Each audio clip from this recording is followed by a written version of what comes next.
The rope slipped from my daughter's hand as she looked me straight in the eye. Her voice was cold. "Let go, Father. You've had enough of this house." The deed to my home fluttered in her other hand, crumpled from her grip. Behind her, my son-in-law checked his watch. "By tomorrow, 10 sharp. Sign, or be gone." The clock tower struck once, its iron chime slicing the air like a sentence. I tried to stand tall, though my knees trembled under the porch light. Neighbors passed on the street, pretending not to see, pretending it wasn't real. Shame burned in my chest, hotter than the cracked ribs I still carried. Why did my own child choose this path? What had I done so wrong? The papers smelled faintly of ink and damp wood, fresh from their printer. "You'll only make this harder," he muttered, eyes fixed on the envelope. I whispered back, "This house was built with my hands, brick by brick." She flinched, but pressed her nails deeper into the paper's crease. Her silence screamed louder than any curse. And I knew. The threat wasn't just the paper. It was time itself. The clock ticked, each second a hammer against my chest. Tomorrow, 10 a.m., or the sheriff would drag me out like a trespasser. I'd seen men lose everything in an instant. Now it was my turn. But wasn't blood stronger than law? Wasn't memory stronger than greed? I tasted salt on my lips, not from sweat, but from betrayal itself. I stared at the crumpled deed, noticing one corner missing. A tear, not by accident. Someone had removed a page. My voice cracked. "Where's the rest?" He smirked. "You'll find out, old man." And just like that, another door slammed shut inside me. Hope flickered, faint but alive. If a page was missing, there was a chance. No forged story holds if the pieces don't fit. I remembered the old notary's ink stamp, heavy and red, in my drawer. Could it still be there, untouched by their hands? Or had they already stolen even that? "Father, please, don't drag this out." Her voice was almost soft. For a second, I saw my little girl again, ribbons in her hair. But her eyes were stone, and her husband's hand squeezed her shoulder. He whispered, "Don't forget, tomorrow is the deadline." I clenched my fists, nails cutting into skin, refusing to answer. The sound of the deed hitting the table echoed through the house.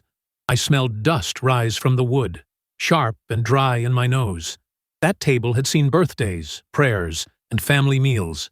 Now it held only a weapon, my life on paper. Could any man forgive such a sight? "Sign tonight," he pressed, "and we'll make it easier for you." I shook my head slowly, each breath heavier than the last. "Tomorrow," I muttered, "you'll get your answer." Was it courage speaking, or just the shadow of fear? Either way, the choice was postponed, the battle delayed. I turned my back on them, walking to the kitchen, legs stiff as stone. Every step was a protest, every breath a prayer. They didn't follow. They didn't need to. The clock was already chasing me. On the table, the missing corner of the deed still haunted my mind. Where had it gone? Who still held it? "Think carefully, Father," she called, her tone sharpening again. "If you resist, we won't stop with the house." Her words cut deeper than knives.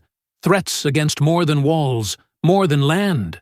Against dignity, against memory, against love itself. Was this still my daughter, or only his echo? I closed my eyes and remembered nights working double shifts, the smell of iron on my clothes, the ache in my hands. Every cent saved had gone into these walls. And now, in one breath, she dismissed it all. Could a lifetime of sacrifice vanish like smoke? The silence that followed was heavier than any scream. I heard their car doors slam, the engine roar to life. Headlights flashed across the curtains before fading into the night. But the threat remained, ticking toward 10 a.m., and I was left holding nothing but time itself. My wife touched my shoulder, her voice a trembling whisper.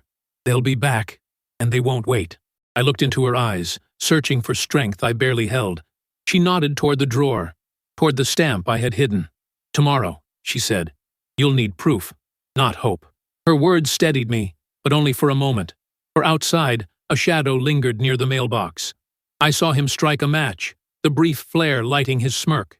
He dropped something inside before walking away, and my heart froze when I realized what it was. An envelope, marked in bold red letters. Urgent. The paper inside could tilt the battle, one way or the other. but the wax seal was unbroken, daring me to choose. Should I open it tonight, or wait for dawn? My hand shook as it hovered above the flap. The cost was clear. One wrong move, and I'd lose it all. The threat was louder now. Eviction, humiliation, ruin, and the decision. I postponed it once more, my breath shallow, because sometimes survival is not about action, but delay. And delay was all I had left tonight. The clock struck midnight, 12 sharp notes piercing the dark. Each one counted the hours I had left. No more, no less. The missing page, the sealed envelope, the sheriff's deadline. They circled me like wolves in the night. But the true bomb was yet to fall. For as the last bell echoed, glass shattered in the back room. A rock rolled across the floor, wrapped in a torn page. And in the dim light, I saw the seal I knew too well. It was my own signature, stolen, bleeding across the lines. And then came the knock at the door. If these stories keep you company, stay with me, because what came next was worse than any fall. The knock was sharp, 3 times, as if to split the night in half. I froze, my hand still on the torn page, the ink of my name glaring back at me. My wife clutched my arm, her breath trembling against my neck. "Don't answer," she whispered, though fear weighed down her voice. Outside, the shadow shifted, pacing, waiting, as if he owned the ground beneath my porch. I felt every second stretch like rope tightening around my throat. The rock lay on the floor, its paper torn but legible. My forged signature, the same hand that tried to bury me in the cliff. My mind reeled. Was this proof against them, or another trap to finish what they started? I reached for the page, the paper rough beneath my fingers, smelling faintly of tobacco. My daughter's husband smoked those bitter cigars. The stink was still fresh. That detail alone was enough to damn him if I survived long enough to show it. But survival had become its own question. "Father, I know you're awake." His voice slid through the door, calm, deliberate. Not a plea, not a shout, but the slow drip of poison. 10 a.m. tomorrow. Don't forget. If you think hiding scraps of paper will save you, you're mistaken. He paused, footsteps heavy against the wood. And if you doubt me, open your mailbox. That letter's already binding. My wife stifled a sob, her nails digging into my sleeve. I whispered, "Stay quiet. Let him think we're deaf to his lies." Yet my heart hammered so loud I swore he could hear it. The engine roared again, his headlights slicing across the window before fading into black. Only then did I allow myself to breathe. I pressed the torn page against the table, flattening it with my palm. My wife leaned closer, her lips brushing my ear. "They don't want me. They want you," she said. Her words cracked, raw as gravel. I pulled back, stunned. "What do you mean?" But she closed her eyes, tears tracing her cheeks. "I heard them on the mountain. You weren't supposed to walk away. By tomorrow morning, they'll take everything if you don't disappear." Her confession tore me deeper than the cliff ever could. My own blood, conspiring not against us, but against me alone. The betrayal spread in my chest like fire.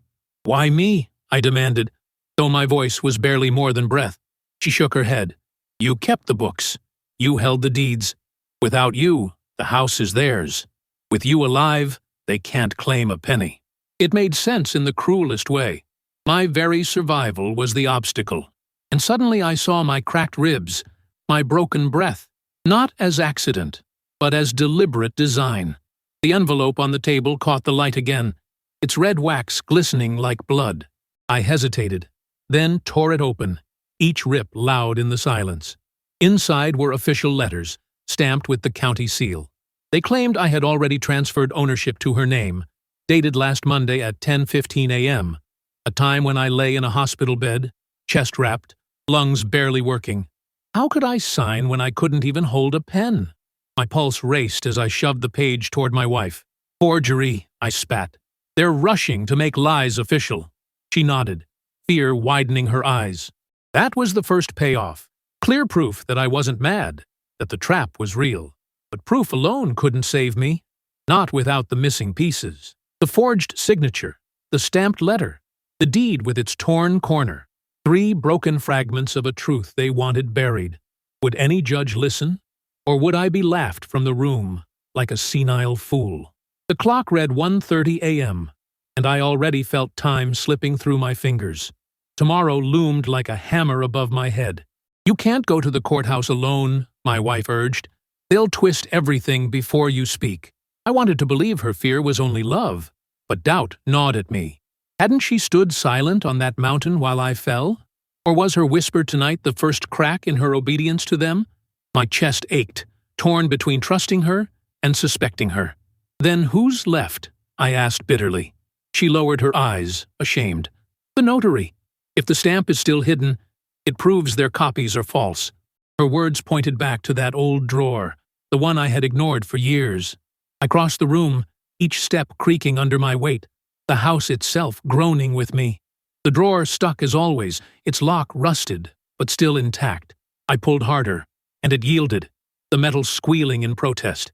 Inside lay the stamp, heavy and cold, its handle worn smooth from decades of use. The smell of old ink rose like a ghost, sharp, undeniable. I lifted it, my hand trembling, as though I held my last piece of dignity. But another memory stabbed me before I could savor hope.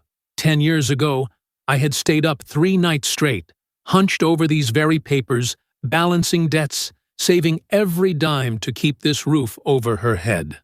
My daughter had slept peacefully, school books stacked beside her bed, while I worked under the dim lamp, and now that same daughter wanted to erase me with a stroke of her pen.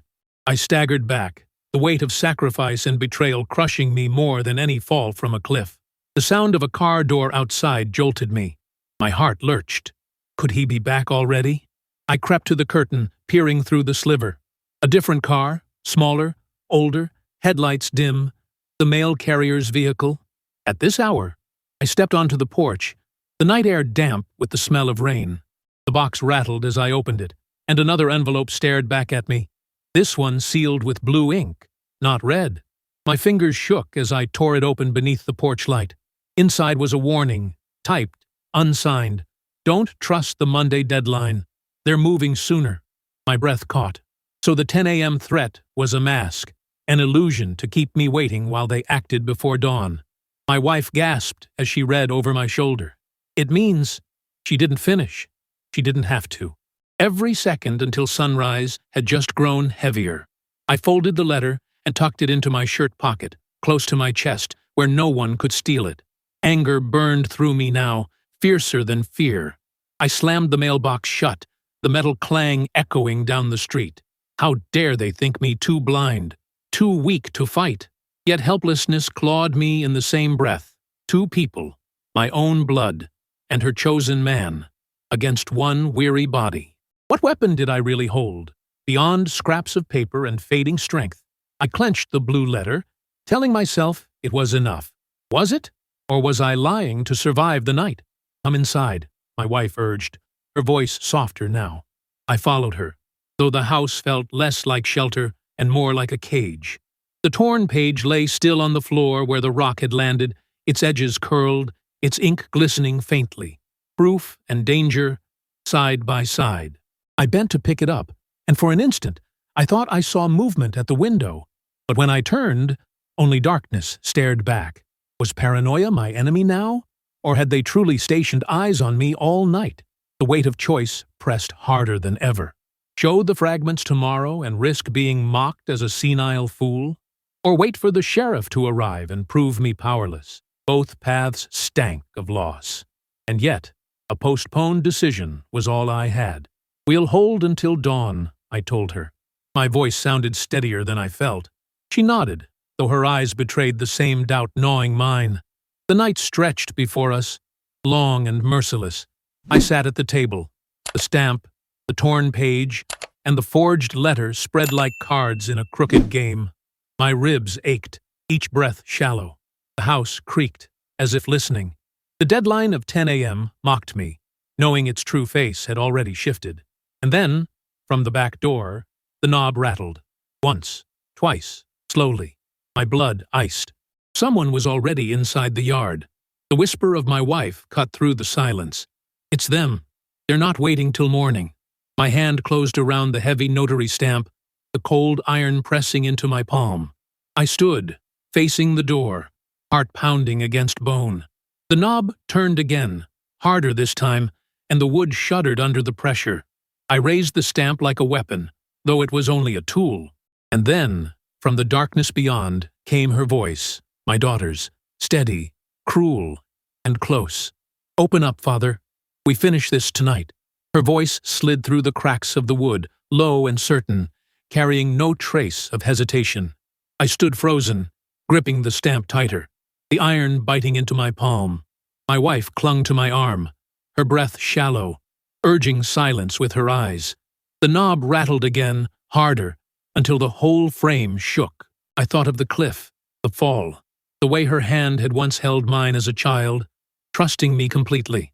And now she demanded entry to erase me. I backed away from the door, each step heavy on the wooden floor, the boards groaning in protest. My wife whispered, "Don't face her now, you're too weak." But shame rose in me, thick and choking. Too weak? Hadn't I worked through nights, carried iron beams, bled on these very walls? Still, my ribs throbbed with every breath, proof that my body was already broken. Outside, her footsteps scraped the porch, a slow, mocking rhythm. "Tomorrow's too late," she said. "Decide now, or you lose it all." The words landed like hammer blows, but I noticed something else. Silence after them. The car engine was gone. Her husband wasn't with her this time. Was she testing her power alone? Or was he waiting in the dark, ready to pounce if I faltered? My wife shook her head violently, urging me back toward the kitchen. "Don't let her see you," she mouthed. The lamp flickered, and for an instant the house itself felt against me, conspiring to leave me exposed. Then came the sound. Paper sliding under the door. A single sheet pushed across the floor, its edge curling up. I crouched, ribs aching, and saw it was another legal notice, stamped with bold letters. Final warning. The ink bled into the fibers, smelling of damp toner. My wife gasped. "They've moved it forward," she said, voice quaking. I scanned the date and time. Eviction at 8 a.m., not 10. 2 hours stolen, just like that. My pulse spiked. What chance did I have left? I crumpled the page in my fist, my hand shaking, the paper soft and weak. Proof of their lies, yes, but also a weapon pressed against my chest. A part of me wanted to fling the door open, confront her with the torn page and the notary stamp, demand she explain herself. But another voice whispered caution. If she'd come alone, it was only to bait me into a mistake. Wasn't that how predators worked? Send one to speak while the other circled behind. I steadied my breath, every muscle tight with restraint. Through the door, she laughed. It wasn't my daughter's laugh, not the high-pitched giggle of childhood, but something low, cold, meant to humiliate. "You always taught me patience," she said. "But tonight, patience is mine. 8 a.m., Father. Don't make us drag you." Then her footsteps retreated, fading into the night. I stood rooted, my wife trembling beside me, both of us listening until silence settled heavy as stone. Only then did I let the stamp drop back onto the table with a metallic thud. I thought back to the mountain, the moment her husband pushed me toward the edge. My body cracked against rock, the metallic taste of blood filling my mouth, and her eyes watching, not helping, not even flinching. That memory burned hotter than any threat written on paper. "Why?" I muttered aloud, not expecting an answer. My wife lowered her gaze. "Because with you gone, the estate is hers." Her words weren't new, but tonight they carried the final weight. I staggered toward the drawer where the old will had once rested. It was still there, notarized, untouched. The ink faded, but true. I laid it beside the forged copies, the real against the false, the weight of history against the sting of betrayal. My wife whispered, "You must take it with you at dawn. Show it before they twist the story further." But fear knotted in my gut. What if the courthouse wasn't safe? What if they had already reached the clerks, bribed the very hands meant to protect the law? The night stretched endlessly, each minute an enemy.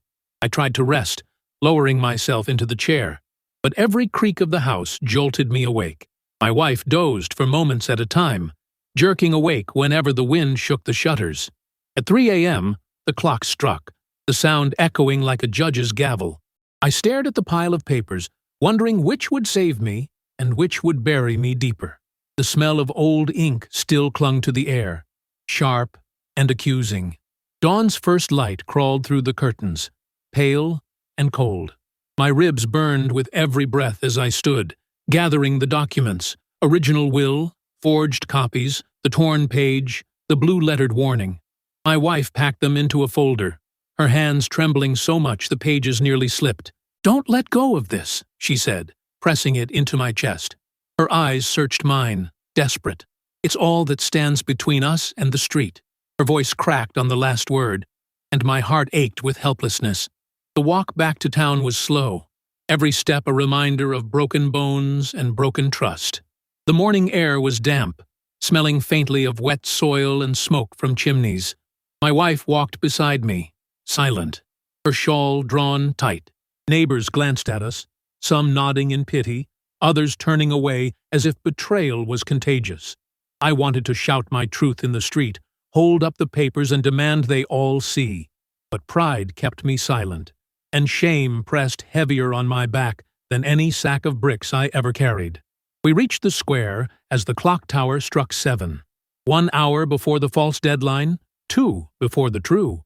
The courthouse loomed, tall and unforgiving, its stone walls cold against the morning sky. I felt the weight of every year, every sacrifice, every sleepless night I had spent to keep my family safe. My daughter's car was already there, parked at the steps, gleaming in the weak light. She stood tall beside it, her husband at her side, both watching as we approached. My stomach churned, bile rising with each step. She smiled, not with warmth, but with triumph. In her hand, she clutched a stack of papers, fresh, clean, damning. "You're late," she called, her voice slicing through the morning air. My wife gasped, whispering, "Don't answer, not here." But I couldn't stop my legs from carrying me closer, folder pressed against my chest like a shield. Her husband smirked, tapping his watch. "The judge is waiting. You'll sign inside or you'll be carried out." His words were casual, but his eyes promised something darker. The courthouse doors opened, and a clerk stepped out, clipboard in hand. "Case hearing moved up," he announced. "Immediate review. Judge requests all parties inside." My breath caught. They had done it. They had bribed their way to the front of the line, forcing my hand before I could prepare. My wife squeezed my arm, her nails biting into skin. "Show him the stamp," she whispered urgently. "Show him now." But doubt churned inside me. What if the judge had already been bought? What if this proof only condemned me further? Inside the hall, the marble floor echoed every step, the sound harsh, like chains dragging. The air smelled of polish and damp stone, cold against my lungs.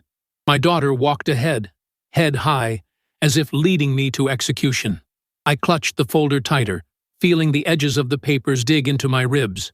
My wife leaned close, whispering, "This is it. Once you speak, there's no return." Her words carried both hope and dread, both promise and warning. My knees trembled, but I forced them forward. And then, just as we reached the courtroom doors, a hand grabbed my shoulder. I turned to see an officer, his eyes stern. "Before you proceed," he said, holding out a sealed envelope, "this was filed late last night. It bears your name." My chest tightened, the folder slipping slightly in my grip. Another letter, another twist, another trap, or maybe salvation. The officer's gaze didn't waver. "Open it inside, before the judge. It changes everything." The doors swung wide, the gavel struck, and all eyes turned to me. My daughter smirked, already certain of victory. My wife's lips moved in silent prayer, and I, folder trembling in one hand, sealed envelope in the other, stepped into the lion's den with the weight of dawn pressing down. The decision postponed through the night had arrived, and the truth inside that envelope was waiting to detonate. The gavel slammed once, and the room fell silent. My daughter's lawyer rose immediately, papers in hand, his polished shoes clicking across the marble. He spread their version of the will before the judge, speaking in smooth tones, signed, notarized, and dated. Every word was honey-laced with venom. I wanted to interrupt, to shout, but my voice caught in my chest. The envelope in my pocket felt like a burning coal, daring me to open it now, daring me to end this before their lies hardened into truth. The judge adjusted his glasses, frowning as he flipped the pages. Strange that the signature appears pressed. Not written, he muttered, almost to himself. For the first time, a flicker of hope brushed against me. My daughter stiffened, her jaw tightening.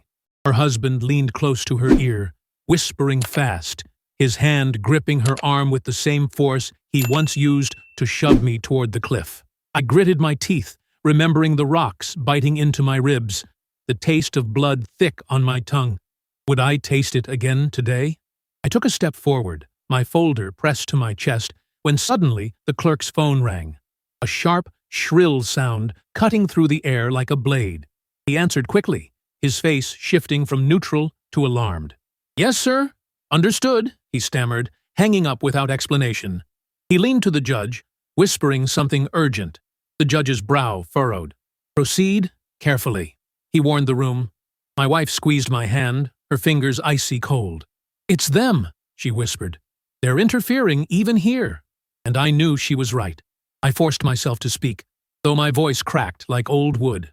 "Your Honor, I have proof. Proof that these papers are forgeries." My daughter laughed, high and sharp, filling the chamber with mockery. "Father, you're confused," she said sweetly. "You don't remember what you've signed. Age has made you forgetful." Murmurs rippled through the courtroom, pity mixing with doubt. The humiliation scorched me deeper than any wound. I felt the heat rise to my face, the shame of being painted as senile, as unworthy of my own memories. I slammed the notary stamp onto the table, the iron ringing out like a bell. Gasps filled the room. "This is the seal," I growled. "My seal, kept under lock since before your lies were born."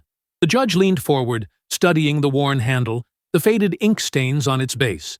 My daughter's lawyer tried to object, but his words stumbled. For a moment, the tide shifted. I felt power tilt, if only slightly, back toward me. My wife's eyes glistened with sudden, fragile hope, but I knew it couldn't hold. Not yet. The judge gestured. "Produce the documents you claim are true." My hands shook as I opened the folder, spreading the original will, its paper yellowed but intact. "This," I said firmly, "bears our real signatures, mine and my wife's, untouched." The clerk leaned close, examining the ink, running his fingers over the raised seal. The smell of old paper drifted into the air, dry, unmistakable. My daughter paled, her lips pressing into a thin line. "Forgery!" she spat, but her voice lacked conviction. The cracks in her armor were beginning to show. Then the interruption came. The courthouse lights flickered once, twice, before plunging the room into dim emergency glow. Gasps and murmurs rose again, chaos filling the chamber.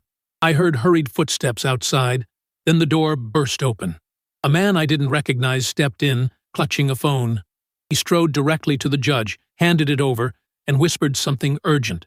The judge's face hardened, his jaw tight as stone. "We'll take a brief recess," he said coldly. My daughter smirked, triumph sliding back into her eyes. Something had shifted again, against me. In the hallway, my wife clung to my arm. "They've reached the judge," she said, her voice breaking. I shook my head, refusing to let fear consume me. No! If they had him, he wouldn't have questioned the signature. There's still doubt in him. Yet inside, helplessness gnawed at me. How long could scraps of proof fight against their money, their lies, their reach into every corner? My ribs ached, every breath a reminder of how close I had already come to losing everything. And tomorrow, I might lose the last piece, my dignity. I reached into my pocket and pulled out the sealed envelope the officer had given me at the door. My hands trembled as I broke the seal, the wax snapping. Inside was a single sheet, typed and signed, bearing the county's official stamp. It confirmed receipt of the forged will, but more importantly, it listed the time of filing, 9:45 p.m. last night. Too late, far too late to be valid. My breath caught. Proof. Real. Solid. Undeniable. My wife gasped, her hand covering her mouth. "This could save us," she whispered. The relief lasted only seconds before fear crashed back. If I revealed this too soon, they would twist it, claim it false, delay the case until they bent the judge. I had to time it right. strike at the exact moment their arrogance peaked. Could I hold my silence long enough? Or would they silence me first? My mind raced, torn between survival and justice. Every option carried risk. Every choice felt like stepping closer to another cliff edge. And still, the clock in the hall ticked mercilessly toward the hour. The judge returned, his face unreadable, his robes swaying as he sat. "We will continue," he announced. My daughter's lawyer leapt forward, slamming another folder onto the table. "Fresh evidence, Your Honor. A sworn affidavit from neighbors, claiming he spoke of this transfer willingly." Gasps again, whispers flooding the room. My knees weakened. Neighbors? Which ones? The betrayal ran deeper than family. My wife grabbed my arm, whispering, "Don't falter. They're bluffing." But my heart crumbled, because I knew some of those neighbors had indeed turned their faces away last night. I forced myself to stand, the envelope hidden in my pocket like a loaded gun. "Your Honor," I said, steadying my breath, "I will answer these lies with truth, but not yet. First, I ask, why would a man who gave his life to this home, who bled and broke his bones, building it, suddenly hand it away in secret?" My voice rose, trembling with rage. My daughter rolled her eyes, but I saw flickers of doubt ripple through the audience. Even the judge shifted, his fingers drumming against the desk. The lawyer scoffed. "Dramatics won't win you property." But I leaned forward, eyes locked on the judge. "Facts will." I slammed the forged notice on the table, the one that moved the deadline to 8 a.m. "This paper stinks of fresh toner, printed after midnight. Smell it yourself." The judge lifted it, sniffed, and frowned. My daughter hissed at her husband under her breath. Another crack, another shift. The room tilted once more, balance swaying, hope flickering alive in my chest. But the moment shattered when the courtroom phone rang again, shrill, urgent. The clerk answered, paling at the words he heard. "Your Honor," he said, voice shaking, "they've issued an eviction order already, scheduled for enforcement within the hour." My blood iced. The sheriff was already coming. My wife gasped, clinging to me. "We're out of time," she whispered. My daughter smiled again, victory gleaming in her eyes. "It's over, Father," she purred, as if savoring each word, and I felt the ground shift beneath me once more. I staggered, gripping the table for balance. 1 hour. No longer theory, but reality. An officer was already on his way to my home, ready to strip me from the walls I had built with my hands. The forged papers, the bribed neighbors, the looming eviction. Every weapon was sharpened and pointed at me. Yet the envelope in my pocket still burned, still begged to be revealed. Would it be enough to halt them? Or would I be crushed beneath their momentum? My truth silenced forever. The gavel struck again, echoing like a death knell. "This court will reconvene in 10 minutes, the judge announced. My daughter smirked, her husband's hand firm on her shoulder, their eyes locked on me like hunters circling wounded prey. My wife squeezed my arm, whispering, "You must reveal it next. No more waiting." My knees trembled, my chest ached, but my grip on the envelope tightened. In 10 minutes, I would either rise or fall for the last time. And as the doors opened for recess, I heard footsteps racing toward me, urgent, desperate, carrying news that could unravel everything. The footsteps echoed fast down the corridor, cutting through the murmurs of the crowd. I turned, the folder pressed tight to my chest, and saw the officer from before, his face drawn, eyes fixed on me. He held another envelope, this one larger, sealed with black wax. My stomach tightened. How many more letters would they conjure? How many more traps disguised as proof? He shoved it into my hand, came through channels outside their reach. He said quickly, almost under his breath, "Don't open it yet. Wait for the judge." His words clung like a lifeline, but also a curse. My wife leaned close, whispering fiercely, "Don't trust it. Every envelope so far has been poison." But her hands trembled as she spoke, betraying her own doubt. I studied the seal, feeling the rough edge of the wax under my thumb. It smelled faintly of old tobacco, the same scent from the torn page thrown through my window last night.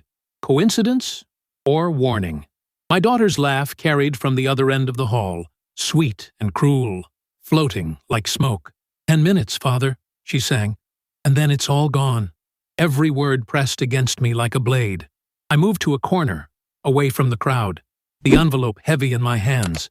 My ribs still ached from the cliff fall, every breath shallow, but the deeper wound throbbed in my chest. Betrayal cut sharper than bone. I whispered to my wife, "If this holds proof, it's my last chance." She nodded, her eyes darting toward the courtroom doors, where my daughter stood whispering with her lawyer. "Then guard it with your life," she said.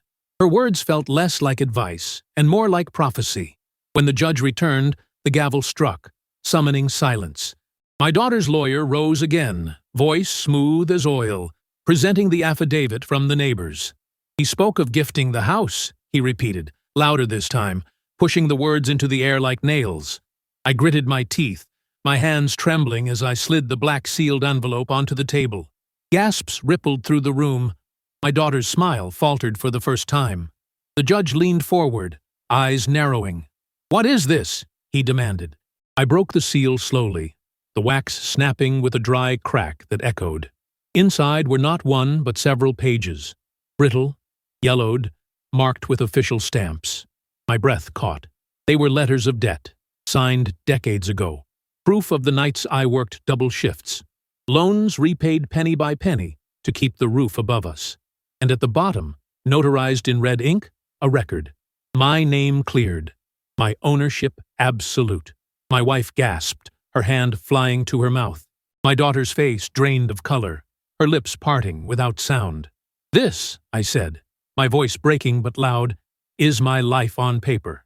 Every cent, every sacrifice, every sleepless night that kept that house standing. And now you would erase it with lies." The judge studied the documents, his eyes sharp. He tapped the red seal with one finger. "Authentic," he murmured.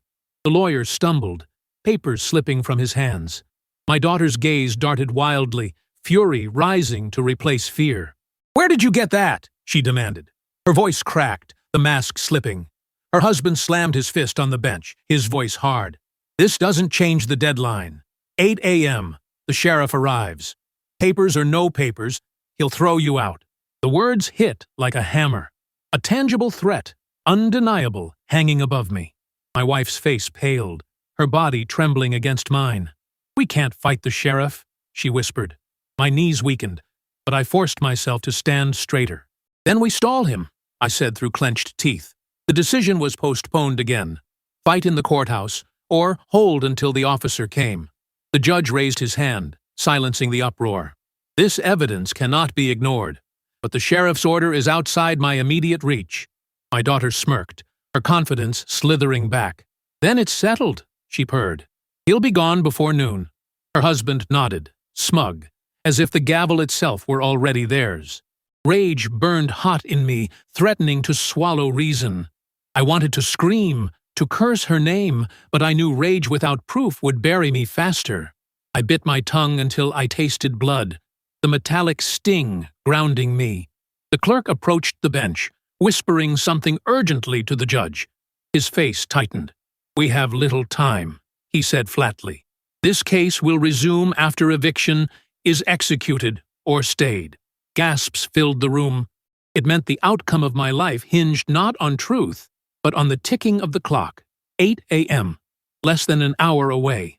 My wife gripped my arm, her nails sharp against my skin. "We need to run," she whispered. But where could I run when my enemy wore my daughter's face? I gathered the documents, pressing them back into the folder. The black sealed proof, now lying heavy on top. My daughter's eyes followed every move, her rage simmering just beneath the surface. She hissed as I passed, "You'll be gone before the hour, and I'll see you crawl." Her words sliced through me, crueler because they carried no doubt. I met her gaze, forcing myself to hold steady. "Blood means nothing to you anymore," I said quietly, "but truth still bleeds." Her face twisted, fury breaking through the last of her composure. Outside the courthouse, the square buzzed with whispers. Neighbors gathered, eyes following us, some with pity, others with judgment. I clutched the folder tighter, feeling its weight like a stone in my chest. My wife walked beside me, silent, her shawl pulled tight against the cold morning air. In the distance, the faint rumble of an engine grew louder. My heart clenched. The sheriff's car. The deadline had turned into footsteps on the cobblestone, closer with every second. The car pulled into the square, tires crunching against gravel. The sheriff stepped out, tall, stern, his hat low over his eyes. He held a clipboard in one hand, a ring of keys in the other. "Order of eviction," he said loudly, for all to hear. "Execution at 8 sharp." My daughter stepped forward, her smile returning, wide and sharp as glass. "It's time, Father," she called. "Hand over the keys." The crowd stirred, watching, waiting. Humiliation prickled my skin like fire. Was this how they wanted me remembered? I raised the folder high, my voice carrying across the square. This house was built with my blood, my bones, my very breath. And here lies proof. I opened it, showing the black-sealed documents to the sheriff. He frowned, stepping closer, his eyes narrowing as he scanned the pages. The crowd leaned forward, whispers rising like wind through trees. My daughter hissed, "Lies! All lies!" But her voice trembled, and the cracks spread wider. For the first time, doubt flickered in the sheriff's gaze. Yet he shook his head slowly. "I enforce orders, not arguments," he said firmly. "Unless the judge halts this, I proceed." My stomach dropped, the hope snatched away as fast as it had come. My wife clutched my sleeve, desperation in her eyes. "What now?" she whispered. The sheriff checked his watch. 20 minutes, he said coldly. "At the house. Be ready." His boots struck the cobblestone as he walked back to his car, every step pounding into me like the tolling of a bell. The crowd dispersed, murmuring, leaving us alone in the square. My daughter and her husband climbed into their own car, their faces alight with victory. I stood rooted, folder in hand, every breath shallow. 20 minutes. That was all that remained between me and the ruin of a lifetime. And yet, buried in those documents, I felt one piece still missing, one page torn, one line hidden, one truth yet to rise. Could it surface before the sheriff's hand turned the key? As we began the slow walk back home, the sky darkened, clouds rolling heavy above. My wife whispered, "There must be something else. One more proof." I nodded, though dread gnawed at me. The folder throbbed in my hand like a beating heart. Each step toward the house felt like walking into a noose. And yet, beneath the fear, a stubborn fire burned, because I knew the missing page still lingered, somewhere close, and when it surfaced, it would either save me or bury me for good. The road back to the house felt longer than it ever had before. My ribs screamed with every step, the weight of the folder digging into my arm like a stone. My wife walked beside me, silent, her shawl pulled close, her eyes flicking nervously at each passing face. Behind us, the sheriff's car crawled at a distance, patient as a wolf tracking its prey. The clock tower struck again. 7:40. 20 minutes left. The sky hung heavy, clouds pressing down, as if the heavens themselves bore witness. When we reached the gate, the sight struck me like a blow. The porch, once a place of welcome, looked alien, its boards sagging, the front window cracked from last night's stone. The torn page still lay on the floor inside, visible through the glass, curled and accusing. My daughter's car was already there, parked arrogantly across the yard. She leaned against the hood, arms crossed, her husband beside her, both smiling with the smugness of victors awaiting the spoils. My blood boiled, but fear gnawed at me all the same. "You've dragged this far enough," my son-in-law called, his voice carrying easily across the yard. "Hand over the keys now, or let the sheriff do it. Either way, you're finished." My wife stiffened beside me, but I forced my legs forward, folder clutched tight. My daughter's smile widened, sharp and cruel. "Father," she said sweetly, "don't embarrass yourself again. You'll look pitiful when they drag you out." The words stung deeper than any wound. Pitiful. That's what she wanted me to become. A husk, stripped of dignity, erased. The sheriff stepped forward, clipboard in hand, his eyes steady. "Time is short," he said flatly. "Do you have anything else to show me?" My heart pounded as I opened the folder, laying out the black-sealed papers, the original will, the torn page. The sheriff studied them, his brow furrowing. "Strong," he admitted, "but incomplete." My breath caught. Incomplete. The word echoed through me, heavy with finality. Without the missing pages, he could not halt the order. I saw my daughter's smile flicker, only to return sharper, mocking. "Incomplete," she echoed. "Just like you." Rage surged, but so did clarity. I turned, my eyes falling on the cracked desk just inside the doorway. That drawer, the one I had opened last night, still seemed to call me. My wife's voice broke through the fog. "The pages," she whispered urgently. "You always kept duplicates." My chest tightened with the memory. Years ago, after a neighbor's fire, I had copied every deed, every contract, tucked them into secret folds in that drawer. Could they still be there? Or had time and betrayal already stolen them too? I strode past the sheriff, past my gloating daughter, into the house. Dust rose as I pulled the drawer fully open, the wood groaning. My fingers fumbled past old letters, faded receipts, scraps of bills long paid.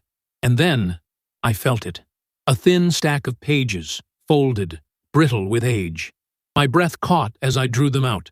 The smell of dust and ink filled the air, sharp, undeniable. My wife gasped behind me. "You found them," she whispered, awe breaking through fear. My hands shook as I spread them on the table. The duplicates, every clause, every line of the will, perfectly intact, notarized with the same red seal. My heart thundered, blood surging with relief. Proof complete at last. My daughter's voice cut through the moment, shrill and furious. "Those are worthless," she shouted, storming into the room. "Outdated, irrelevant." But her words wavered, her confidence cracking. My son-in-law slammed his hand on the table, scattering dust. "It won't matter," he snarled. "The sheriff enforces by the deadline. No papers will save you then." His threat hung in the air like smoke. The sheriff stepped inside, his boots thudding against the wooden floor. He picked up the fresh-found pages, studying them with a careful eye. His fingers traced the seal, his brow deepening. "This changes things," he admitted slowly.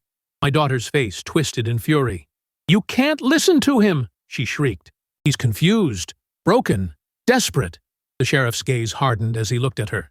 "The seal is legitimate," he said firmly, "but I still need confirmation from the courthouse before I stay in order." Time, always time, slipped through my hands. 7:50. 10 minutes left. My wife clutched my arm, her voice trembling. "Call the lawyer. Call him now." I fumbled for the phone, my ribs aching as I dialed. The line rang once, twice. Relief surged when I heard his voice. "Sir, what's happening?" But before I could answer, the line crackled, then cut. Silence. Dead air. I stared at the receiver, my pulse racing. Another interruption, another shadow pulling strings to choke the truth. My wife whispered, "They've cut the line." My daughter's laughter rang out again, cold and triumphant. The sound of it drove nails into my chest. "Every attempt you make, every step, we're ahead of you," she said, her voice steady now, feeding on my despair. "Stop struggling. Hand it over."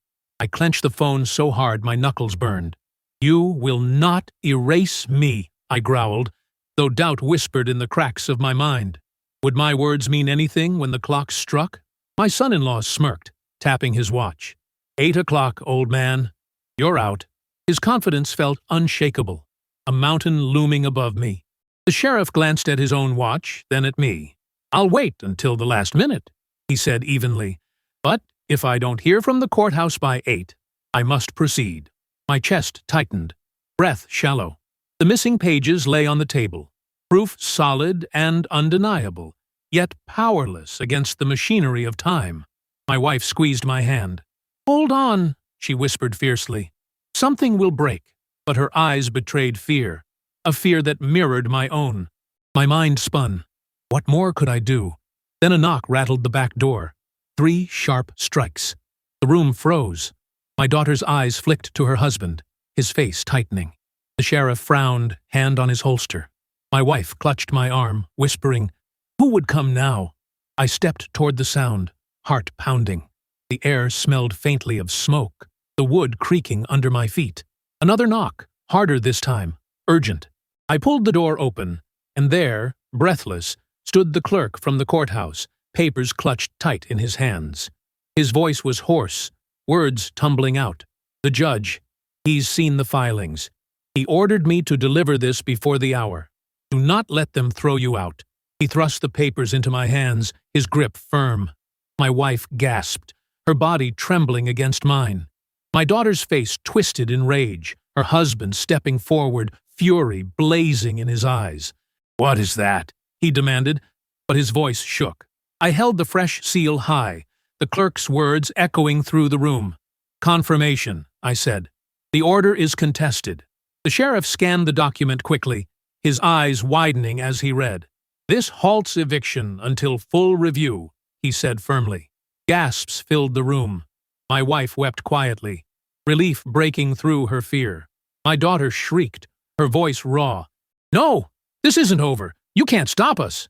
Her husband slammed his fist into the wall, plaster cracking under the force. The sheriff turned to them, his gaze cold as steel. "Enough," he barked. "This man stays until the court decides." And just like that, the balance shifted. But victory was fragile. My daughter pointed at me, her finger trembling with fury. "You think you've won?" she spat. "You haven't seen what's missing yet. Those pages, those are nothing without the witness." Her words hung heavy, a new bomb thrown into the air. Witness?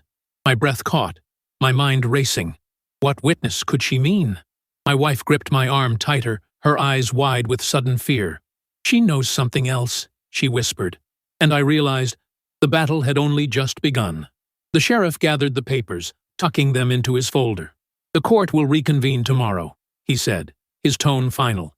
"No eviction today." Relief spread through me like warmth, but it carried no peace. My daughter's last words echoed, heavier than any threat yet. A witness. Someone who could undo me, even with the truth in my hands. My ribs throbbed, my body weak, but my mind burned with dread. What name would she unveil next? What testimony lay waiting to shatter me? The clock struck 8, its iron chimes rolling through the house. The sheriff closed his folder, nodding once before stepping outside. The clerk followed, exhausted, his steps dragging. My wife leaned against me, her tears hot against my sleeve. Outside, my daughter and her husband lingered by their car, fury radiating from them like heat. I clutched the folder tight, the missing pages safe within. But their last bomb echoed still, rattling the walls of my chest. Tomorrow, the truth would rise again, and with it, the witness who could bury me deeper than any fall. The house was quiet again after the sheriff left, but quiet didn't mean safe. My wife sat by the table, her hands wrapped around a cup of tea that had long gone cold. I walked the floorboards, every creak echoing in the silence, my mind tangled in knots. A witness, that word alone weighed more than the forged deeds, more than the sheriff's clipboard, more than the threat of eviction. Who had she convinced? A neighbor? A cousin? Someone from years past who had reason to despise me? The fear of a face yet unseen gnawed at me harder than the memories of the cliff. I tried to rest, but rest never came. The clock hands crawled toward midnight, each tick loud as a hammer in my ears. My ribs throbbed under the bandages, my skin clammy with sweat. Yet the ache inside my chest wasn't only pain, it was dread. My wife whispered prayers under her breath, the sound fragile, like dry leaves in wind. I watched the folder on the table, the missing pages and confirmation letter stacked together, fragile shields against an oncoming storm. Could they withstand the weight of a false witness? Then the sound came, 3 hard knocks at the front door. Midnight. My wife jumped, her cup spilling, tea dripping across the table. I froze where I stood, my pulse spiking. "Not again," she whispered, her voice breaking. The knocks came once more, louder, shaking the frame. Outside, a car idled, headlights glowing through the curtains like 2 unblinking eyes. I crept forward, each step heavy, my breath shallow. My daughter's voice sliced through the night, calm and cruel. "Father, open. We need to talk." I gripped the doorknob but didn't turn it. "What more do you want?" I shouted through the wood, my voice rough. She laughed softly, the sound chilling. "You still think the papers matter? Tomorrow, it won't be the deeds that bury you. It'll be testimony. My wife's hand clutched my arm, her nails digging deep. Don't listen, she begged. But her words only fanned the fear already burning in me. I pressed my forehead to the door, eyes shut. Whose voice will you drag into this? I demanded. Her silence stretched. Then came a whisper that froze my blood. Someone you trust. The words cut deeper than the rocks I had struck on the cliff. Someone I trusted. Who? My mind raced through faces. The pastor who married us, the notary who sealed my will, even old friends I hadn't seen in years. My wife shook her head violently, whispering, Lies. She's only planting poison. But the tremor in her voice betrayed her doubt. Outside, her husband's voice joined hers. Midnight was our courtesy. At dawn, the witness speaks. 8 o'clock isn't just eviction, it's judgment. The headlights flicked off, leaving us in thick, suffocating dark. We sat in silence long after their car pulled away. My wife's shoulders shook with quiet sobs, though she tried to hide them. I stood at the window, staring at the empty street, the smell of their exhaust still clinging to the air. Trust. That was the trap. If they had managed to twist someone close, someone whose word carried weight, my proofs would mean nothing. The gavel would fall against me, no matter how many stamps or seals I held. Rage stirred, tangled with helplessness, both choking me in equal measure. I turned back to the table, staring at the folder. We must prepare, I said, though my voice cracked. My wife looked up, her eyes swollen. Prepare how? Against lies? I clenched my fists. By holding every scrap of truth we have, by making sure not one page disappears before morning. She nodded faintly, though fear still clouded her gaze. The house groaned in the wind, every creak sounding like footsteps, every shadow like a figure lurking. I sat down, folder clutched to my chest, and vowed to keep watch until dawn. But the night wasn't finished with us. At midnight, the phone rang, its shrill cry cutting through the silence. I leapt for it, pressing the receiver to my ear. Static hissed, then a voice broke through. Sir, this is your lawyer. Listen carefully. Relief flooded me. But before he could continue, another voice cut in, mocking, distorted. My daughter's laugh. Even he won't save you, she whispered through the line. Then silence. The dial tone hummed, cruel and final. My hand shook so hard I nearly dropped the phone. My wife's face drained of color. They've reached him too, she whispered, horrified. I wanted to deny it, to believe it was only another trick, but dread rooted itself deeper in me. Was every ally already poisoned? Every hand bought or broken? I slammed the phone down, the sound echoing like thunder. No, I muttered, half to myself. They won't have everyone. Someone must stand. My words were hollow, my chest tight, but I repeated them anyway, as if by sheer will they might become true. The hours crawled. At 2, I walked the house, checking each door, each window, the folder always clutched tight. At 3, I tried to pray, though the words caught in my throat, heavy as stones. At 4, exhaustion clawed at me, but fear kept my eyes wide open. My wife dozed fitfully in the chair, her hands still gripping the armrests. The night air grew colder, the smell of damp wood seeping through the cracks. Every sound outside, the hoot of an owl, the rustle of branches, felt like a warning. By 5, I thought the silence might break me. Then, faint but clear, came the sound of footsteps on gravel. I rushed to the window, pulling the curtain just a sliver. A figure stood by the mailbox, still, watching. My breath froze. Not my daughter, not her husband. This one taller, broader, a stranger. He slipped something into the box, then vanished into the dark. My stomach turned. Another letter. Another piece of the trap. I wanted to run outside to tear it open, but fear held me back. What if it was the final nail? At 6, I could stand it no longer. I stepped onto the porch, the morning chill biting into my skin. My wife followed, her shawl pulled tight. I opened the mailbox slowly, my hand trembling. Inside lay a single envelope, plain, unsealed, no wax, no stamps. I drew it out, the paper thin and yellowed. My wife gasped. "What is it?" she whispered. I unfolded it with care. Inside were just 2 words, scrawled in jagged ink. The witness. My heart lurched, dread tightening its grip. We carried it inside, placing it on the table beside the folder. My wife's hands shook as she traced the letters. "They're playing with us," she whispered, her voice thin. But I knew better. This wasn't play. It was a message. Whoever the witness was, they were real, and they were already in place. My mind raced again, searching through faces, through years. Who could they twist so deeply? And then it struck me with sickening force. The notary, the very man who had stamped my will. If they had turned him, everything would collapse. I sat hard in the chair, my chest heaving. "If it's him," I muttered, "then every page we hold means nothing." My wife shook her head, tears brimming. "There must be someone else. Maybe it's a bluff." But her voice wavered, and I saw her doubt plain. The notary's face swam before me in memory. The heavy red seal, the steady hand, the trust I had placed in him. Could he be the one to undo me? Rage surged again, raw and hot. I slammed my fist on the table, the sound making her flinch. The sky outside began to pale, dawn creeping over the horizon. The clock struck 6:30, each chime heavy with warning. Less than 90 minutes remained before the sheriff's return, before the courtroom reconvened, before the witness stepped forward. My wife clutched my arm, her eyes wide. "We must go to him," she whispered urgently. "If it's the notary, we must face him before they do." The idea terrified me, yet I knew she was right. Waiting here meant waiting to be buried alive.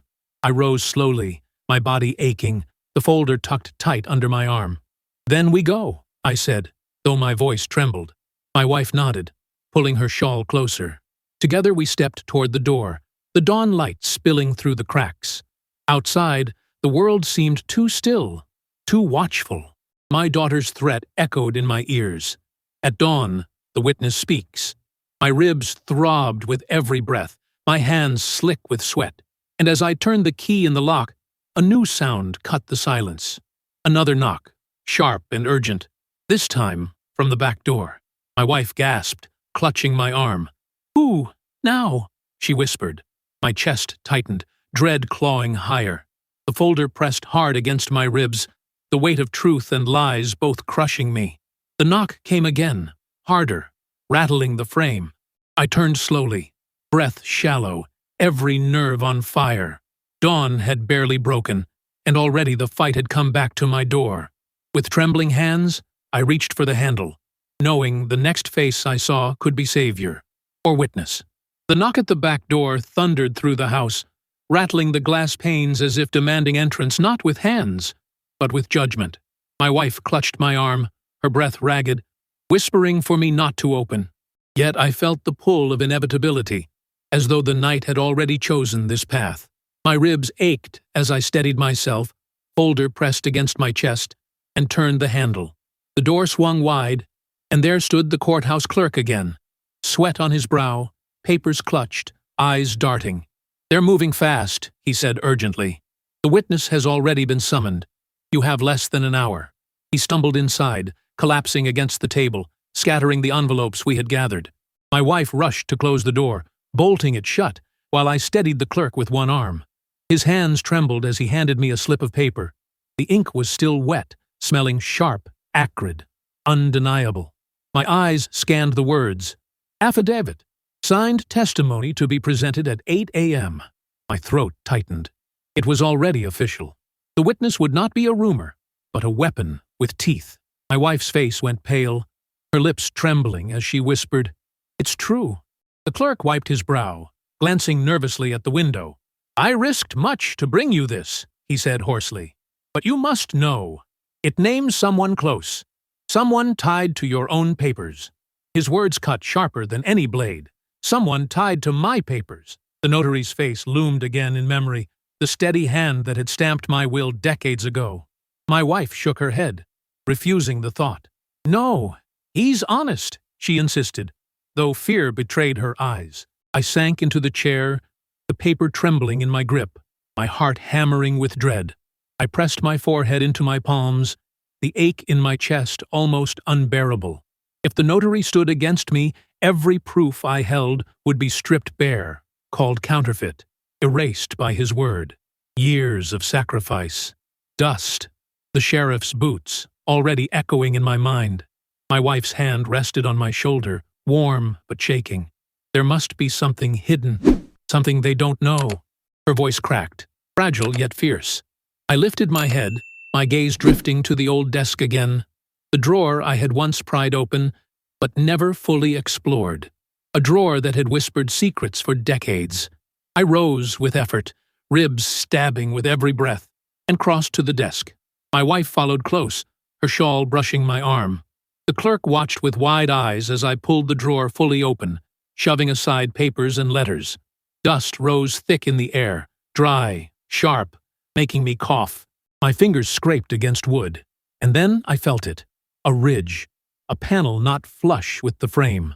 My pulse spiked. I dug harder, nails splitting, until the false bottom shifted.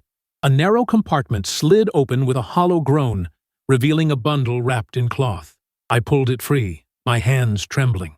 The cloth smelled of old leather and smoke, worn thin with years. My wife gasped as I unwrapped it. Inside lay the original ledger, the book where I had kept every transaction, every debt paid, every receipt signed. The ink had faded, but the marks were mine. My handwriting, my numbers, my blood in every stroke. The clerk leaned in, awe in his voice. If this is authenticated, it outweighs testimony. No witness can deny your hand. Relief surged through me, but only for a moment, for the bomb came next. At the back of the ledger, folded tight, was a single letter. I pulled it free, the paper yellowed, brittle at the edges. The ink was faint, but legible. My breath caught as I read the words. It was from the notary himself, written years ago, declaring his recognition of my will as genuine and binding. Signed, sealed, witnessed. My wife gasped, covering her mouth. He wrote this. He swore to it. Hope flared bright, burning away the fog of despair. But then I saw the final line scrawled in shaky hand. Destroy after reading. My blood ran cold. Why destroy it? Why hide such a lifeline? The words spun in my head like a storm. Had he known it could one day be turned against me? Or had he himself planted the seed for future betrayal? My wife whispered, "It proves his loyalty." But doubt gnawed at me, darker than the night. If he had once sworn for me, could he now be bribed to swear against? The contradiction pressed hard, twisting my gut. Proof and danger sat side by side in my hand, and I could not tell which it would be. The clerk urged me, "Show this. It will crush their affidavit." I hesitated, my eyes locked on the notary's faded signature. The ink trembled under my gaze, both salvation and curse. "Not yet," I muttered. "If I reveal too soon, they'll twist it. It must strike when their lies are highest." My wife looked at me with fear and pride, though her tears betrayed her terror. The clerk nodded, though unease clouded his face. The minutes ticked closer to 8, every second a blade at my throat. I pressed the ledger and letter back into the folder, sealing them tight. Then came the sound that shattered the fragile hope, the crash of glass breaking at the front of the house. Shards scattered across the floor, sparkling in the lamplight. My wife screamed, clutching my arm, while the clerk spun toward the noise. Through the broken window, a stone rolled across the floor, another message tied tight. My hand shook as I bent to pick it up, the rope rough against my skin. I unwrapped it slowly, heart hammering, until the words appeared in bold black ink. "The witness has spoken. Prepare to be stripped." My knees nearly buckled. "Already?" I whispered, my voice hollow. My wife sobbed, clutching my sleeve. The clerk cursed under his breath, fury and fear mingling. My mind reeled. Had they already delivered the testimony to the judge? Had my last proofs lost their chance to breathe? I staggered to the table, dropping the note beside the ledger. My chest heaved, the bandages pulling tight with every breath. "We are out of time," I muttered. "Every delay has cut me deeper. And now, they're steps ahead." The truth tasted bitter, heavy as ash. Yet something inside me refused to collapse. I looked at the ledger again, at the notary's letter, at the words he once swore. Could they erase this? Could they silence paper and ink, the scars of my hands? My wife leaned close, whispering fiercely, "You must fight with what you have.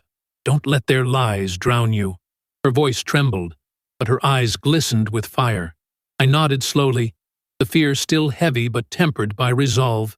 Even if betrayal cut deeper, I would not fall silent. Not again. Not while breath remained. The clock struck 7:30.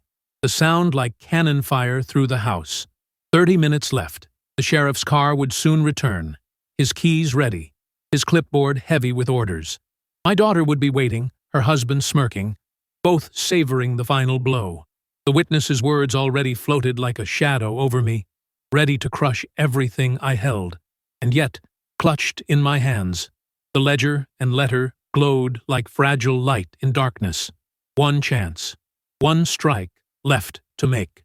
My wife touched my face, her hand warm despite her trembling. "Remember what you've given," she whispered. Her words carried me back. Long nights bent over numbers, calloused hands stacking bricks, pennies saved while hunger gnawed. I had sacrificed everything for this house, for her, for my daughter. And now, my daughter wielded that sacrifice like a weapon to destroy me. The cruelty burned so sharp, it turned to steel inside me. "I won't hand her my bones too," I said quietly. My wife nodded, tears streaming. The clerk straightened, his face set. "Then we must go. Now, before the sheriff arrives." He gathered the scattered pages, tucking them into the folder, his hands steadier now. My wife rose, shawl wrapped tight, her shoulders squared despite her fear. I pushed myself to my feet, pain stabbing with every movement, but will driving me forward. We moved toward the door, the dawn brighter now, spilling across the yard like pale fire. The battle awaited us in stone walls and gavel strikes, and the witness's voice already loomed ahead. But just as I reached for the handle, my wife froze. Her eyes widened, her breath catching in her throat. "Wait," she whispered, her voice breaking. I turned to her, my heart thundering. She clutched my sleeve, her lips trembling. "The witness. It's not the notary," she said, tears spilling down her cheeks. "It's her. It's your daughter herself." Her words fell like stones, breaking me from the inside out. My breath stopped, my world tilted, and the bomb I feared most had finally landed at my feet. The truth seared through me. She wouldn't just forge, wouldn't just bribe, wouldn't just threaten. She would stand in the courtroom herself, swear on oath, and spit lies in the face of the man who raised her. The betrayal was no longer hidden, no longer masked behind papers or shadows. It had a voice, her voice, sharpened into a dagger. My ribs ached, my knees weakened, but rage burned through the cracks. My daughter had chosen her side, and tomorrow she would choose it under oath. I staggered back from the door, folder pressed to my chest, my wife's sobs echoing in the quiet. The clerk's face paled, his lips tight with dread. The sky outside grew brighter, but inside, darkness thickened, pressing down on my lungs. The ledger felt heavier than stone, the notary's letter brittle in my hands.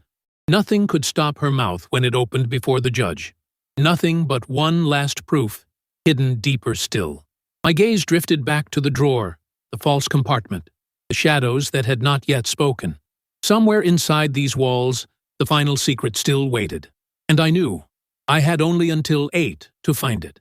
The courthouse was crowded when we arrived, the square already swollen with whispers and curious faces. My daughter stood at the steps, her coat sharp, her chin lifted as though the building itself belonged to her. Beside her, her husband smirked, his hand resting lightly on her back as though guiding a queen to her throne. The sheriff waited near the entrance, clipboard in hand, his expression blank, unreadable.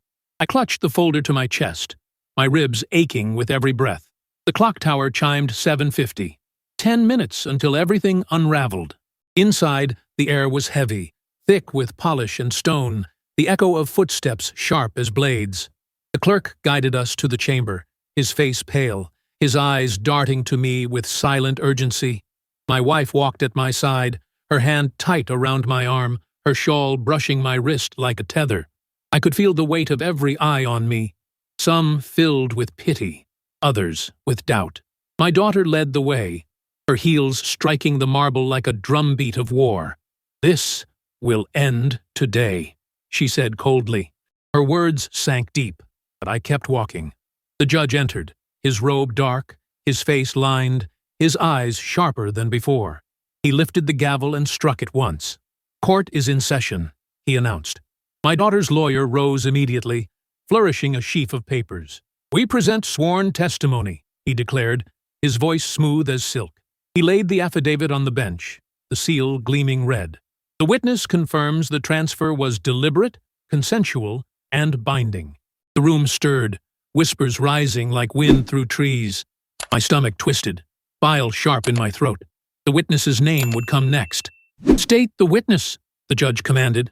My daughter stepped forward, her voice clear, steady, almost proud. "I am the witness!" Gasps erupted, the chamber trembling with shock. My knees weakened, but I forced myself upright. My wife clutched my sleeve, her face crumbling, tears spilling as she shook her head. "No," she whispered. But my daughter continued, her words like daggers. "I was present.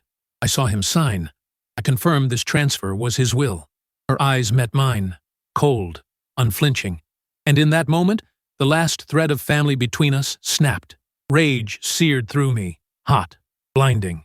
I slammed the folder onto the table, my voice breaking as it rose. "You lie!" The judge's gavel struck once, silencing the uproar.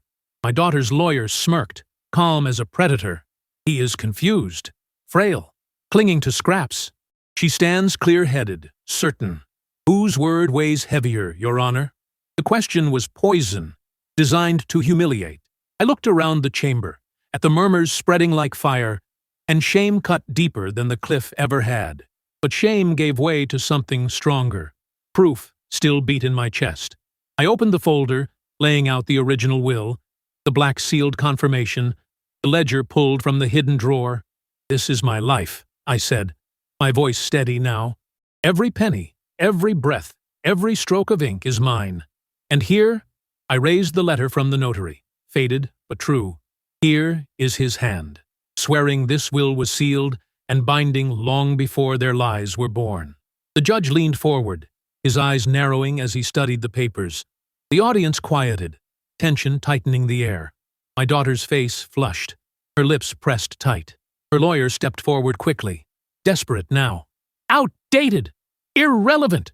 he barked. "A letter of intent cannot override sworn testimony." But his voice cracked, betraying panic. I pressed the letter into the clerk's hand, the red seal faint but visible. The clerk examined it closely, then handed it to the judge. The smell of old ink filled the air, sharp and undeniable. The judge's eyes flicked to me, then to my daughter, his brow furrowing.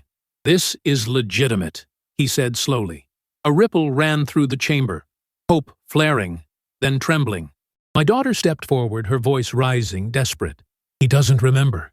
He's old, broken. He clings to shadows." Her words trembled, no longer steady. Her husband grabbed her arm, whispering harshly, but she yanked free. She faced me directly, her eyes burning. "Why couldn't you just give it to me? Why did you make me fight you for what should be mine?" The pain in her voice cut me, but it was drowned in venom. I clenched the ledger tighter, my heart heavy. "Because it was never yours to steal," I answered. The judge lifted his hand, silencing the chamber again. "Both sides have presented documents," he said gravely, "but the matter cannot rest on paper alone." He looked directly at my daughter, his eyes hard. "You claim to be the witness. Then you must swear under oath." My wife gasped, clutching my hand. My daughter hesitated, her confidence flickering. She glanced at her husband, who nodded sharply. She raised her hand, her voice shaking slightly as she swore. And in that trembling, the first crack of doubt appeared. The sheriff stepped forward, handing the affidavit to the judge. "Your Honor," he said quietly, "there is something else." He pulled from his folder the slip I had seen that morning, the eviction order, filed at 8. This too was submitted under her name. The judge's eyes narrowed. "Explain this," he demanded, staring at my daughter. Her face drained of color. Her husband stepped forward, but the judge cut him off. "Not you. Her." Silence pressed heavy, the crowd holding its breath. My daughter's lips parted, but no words came. My wife leaned close, whispering in my ear, her voice fierce. "This is it. Push her. Make her speak." My chest tightened, my ribs burning. but I forced my voice strong. "Look me in the eye," I said to her. "Say you stood by me when I signed. Say you didn't push me toward the cliff. Say you didn't watch as I bled." The chamber gasped, the words striking like thunder. My daughter's face crumpled, her breath ragged. She shook her head violently. "Stop!" she screamed. "Stop twisting it!" But the silence around her deepened. Her lawyer stammered, trying to regain control. Irrelevant, emotional manipulation. But his voice was drowned by the murmurs swelling in the chamber. The judge raised his gavel again, his eyes locked on my daughter. "Enough," he said sternly. "This will be settled with witnesses and sealed proof. Lies will not carry this court." My daughter's hands shook, the affidavit trembling as she tried to hold it steady. Her husband pulled at her arm, but she yanked free again, tears streaking her face. The audience leaned forward, breathless. Then the clerk stepped forward once more, his voice steady but urgent. "Your Honor, there is one more page, found this morning, slipped under his door." He held it up, a torn sheet, the missing corner of the deed. The same piece I had seen fluttering in my daughter's hand. The seal glistened faintly on its edge, perfectly matching the will I had carried. Gasps erupted, louder now, the chamber shaking with the revelation. The judge's eyes widened, his lips tightening. "Bring it here," he ordered. The clerk laid the torn piece beside the will. The edges fit perfectly, line against line, word against word, complete at last, proof undeniable. My wife wept openly, clutching my arm. My daughter's face went white, her body trembling as the crowd whispered louder, voices rising in shock and fury. Her husband cursed under his breath, his fists clenching. The judge lifted the papers high, his eyes fierce. "Forgery confirmed," he declared. "The affidavit collapses under fraud." The gavel struck hard, the sound like judgment itself. But even as relief surged through me, my daughter's scream pierced the chamber. "You think this ends me? You think paper saves you?" Her voice broke, raw, wild. She pointed at me, tears streaking down her face. "You don't know everything. You don't know what he's hidden." The room fell silent, her words heavy as stone. My stomach clenched, dread crawling back through me. What more could she unleash?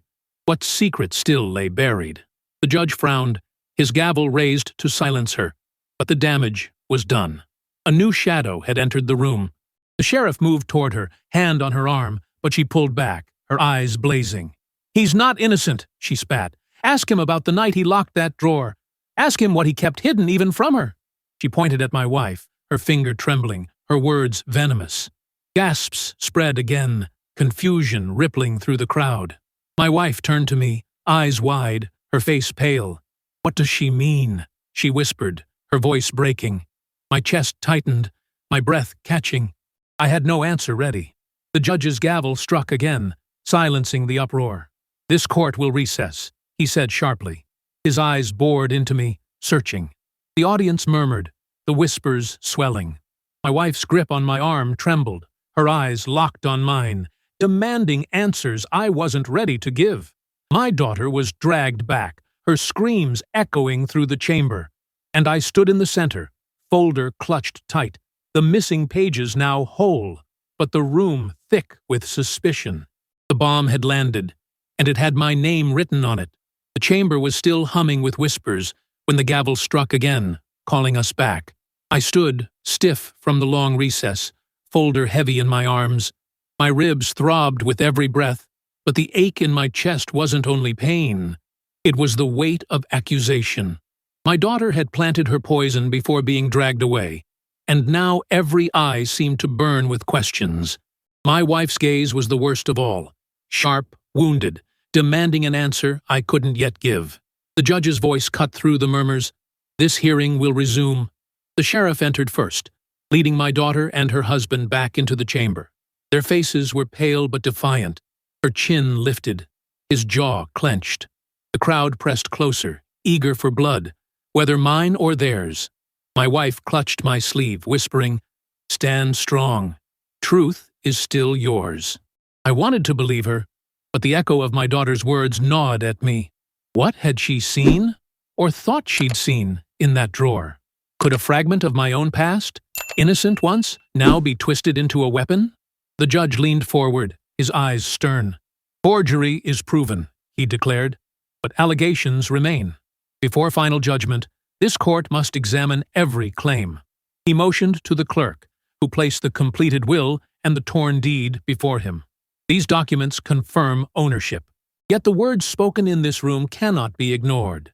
The crowd hushed, the air tight as a noose. My daughter stepped forward, trembling but fierce. "You don't know him," she said. "He hides behind paper. He hid truths even from us." Her voice cracked, but carried. I slammed my palm against the table, the sound sharp, my ribs burning. "Enough!" I shouted, my voice raw. The gavel struck once, warning me to contain myself, but I pressed on, my chest heaving. Every truth I hold is here. Ink, stamps, seals that cannot be erased. I bled for that house. I broke myself for it. And now my own child spits venom to erase me. My voice dropped, steady and cold. Let her show one proof of her words, one scrap, one page. She has none. Silence filled the chamber, heavy and thick. Her lawyer rose quickly, desperate. "We present testimony, Your Honor. Words are weight." But the judge's eyes hardened. Words without proof collapse under scrutiny. My daughter trembled, her lips parting as though to speak, but no sound came. My wife gripped my arm tighter, tears spilling down her cheeks. "Stand tall," she whispered, her voice trembling. "They're crumbling." And for the first time, I saw it too. The cracks spreading, their confidence splintering under the weight of real evidence. My heart pounded, hope and fury colliding inside me. The sheriff stepped forward, holding the affidavit aloft. "Submitted under her name," he said clearly, "and now revealed as forged." He tore it in two, the sound echoing through the chamber like chains snapping. The crowd gasped, murmurs swelling. My daughter's face crumpled, fury and fear twisting together. Her husband grabbed her arm, whispering furiously, but she shook him off, her voice rising in a broken cry. "I only wanted what was mine. You gave everything to her, never to me." She pointed at my wife, tears streaming. "I was always second, always unseen." The words stabbed, not with truth, but with the sharpness of envy. My wife sobbed, covering her mouth, shaking her head. "That's not true," she whispered, voice trembling. But my daughter pressed on, wild, desperate. "You think he's noble? He hid money, he hid papers, he hid everything from us." Her words echoed, but they rang hollow now. The judge lifted his gavel again, silencing the chamber. His eyes turned cold as stone. Fraud, attempted dispossession, conspiracy. His voice was steady, final. My daughter's knees buckled. Her husband cursed, but the sheriff's hands were already on his shoulders. The gavel struck once more. Custody revoked. Property confirmed to the rightful owner. Arrest them both. The crowd erupted, some in gasps, some in cheers, some in silence too heavy to break. The sheriff dragged my daughter's husband first, his wrists bound in cold steel. My daughter sobbed, resisting, clawing at the air, her cries sharp, piercing. "Father, don't let them take me!" she screamed, her voice torn between rage and pleading. My knees wavered, my chest hollow. But the truth had already spoken. Justice was no longer in my hands. It belonged to the court. My wife leaned against me, her tears wetting my sleeve. Relief coursed through her, but grief tangled with it, heavy and raw. "She's still our child," she whispered brokenly. I nodded, my throat tight, my vision blurred. Yes, she was still blood, still ours. But betrayal had carved a canyon between us too wide to cross. I clutched the folder, the proof of a lifetime, now sealed by judgment. It was victory, but not triumph. Justice had come, but it had left scars too deep for healing. The clerk approached, placing the documents back into my hands. "Keep them safe," he said quietly. "They've been tested by fire. Let them never be questioned again." His words settled heavy on me, not comfort, but burden. My wife kissed my cheek, her lips trembling. "We still have a home," she whispered. Her words rang true, but the walls of that home would never feel the same. Shadows lingered in every corner now, shadows of laughter turned to venom, of love turned to ash. We walked out of the courthouse into the pale morning light. The crowd parted, some nodding, some whispering, some turning away. My ribs ached, but my steps were steady. My wife held tight to my arm, her shawl brushing against me, her breath warm despite her tears.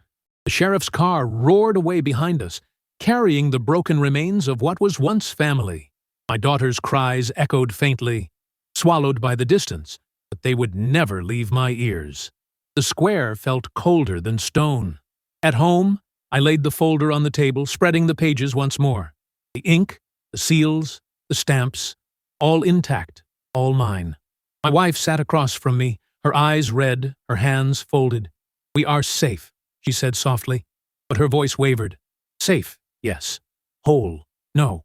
I traced the faded ink with trembling fingers, remembering nights bent over ledgers, sweat dripping, hands cracked from work. This was proof, but it was also memory, also sacrifice. And now it was shield and weapon. The price of survival against blood turned bitter. The clock struck noon, the sound hollow in the quiet house. My wife rose, placing her hand on my shoulder, her touch warm but heavy. "We will endure," she whispered. I nodded, though my chest still ached with grief.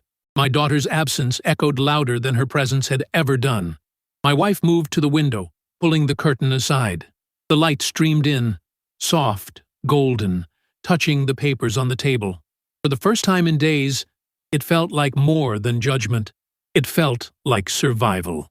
I leaned back, my eyes heavy, exhaustion finally pressing down. The folder remained in sight, proof of truth, proof of endurance. My wife sat beside me, her hand slipping into mine, anchoring me against the weight of memory. The air smelled faintly of dust and ink, the scent of battles fought and won. Outside, the world moved on. Children laughed in the distance, carts rattled on cobblestones, life unbroken by my storm. And yet, inside, I carried the storm still. I closed my eyes, not in defeat, but in reflection. Justice had come, not by my hand, but by the gavel's strike, by proof that endured through lies. My daughter's betrayal burned, her words carved into my chest, but truth had not been buried. My wife's hand squeezed mine gently, her warmth steady. "We survived," she whispered, and in that moment, I believed her. Survival was not triumph, but it was enough. For now, I breathed deep, the air sharp but cleansing. The papers lay still, untouched, safe. My ribs ached, my body weary, but my spirit, though scarred, still stood. The storm had broken, the tide had shifted, and the house still belonged to us. Justice was heavy, cruel, and costly, but it had come. I opened my eyes, meeting my wife's gaze. Her tears glistened, but her smile, faint, fragile, reminded me that even in ruin, there can be light. What would you have done in my place? Tell me below. I read them all, and if these stories keep you company, stay with me. There are darker truths yet to tell.